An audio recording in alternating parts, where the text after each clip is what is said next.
Hello, my name is Vincent Auclair and I'm in charge of after sales and services at 3DCeram Center. We believe that services and after sales communication are important, and we want to make sure that our users are given the best tools to succeed with ceramic 3D printing. Therefore, we are making our 20 years of experience in 3D accessible whatever the conditions could be, thanks to this new digital spirit. We have developed a variety of packs that are including fun support to help you to develop your know-how and reach your objectives with our technology. One other thing that we believe is of the most importance for our printers is reliability.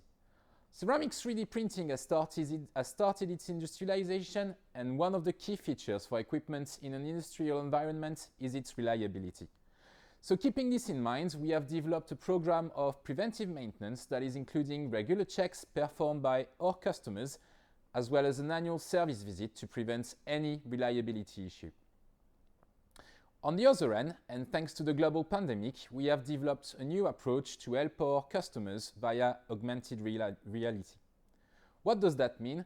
That most of our operations can be done remotely and made even easier with the use of tools such as our new glasses equipped with a camera, connected to the internet, simplifying communication and operation across the globe. We have also qualified some of our distributors on maintenance operation, so we are now benefiting from a great network of maintenance qualified distributors that are at the closest of our printers around the world to support the customers on an on-demand basis. We will keep developing our services to remain as close as possible with the new coming demands that we anticipate to emerge in the future. So subscribe to our channel and/or to our newsletters to stay informed. Goodbye.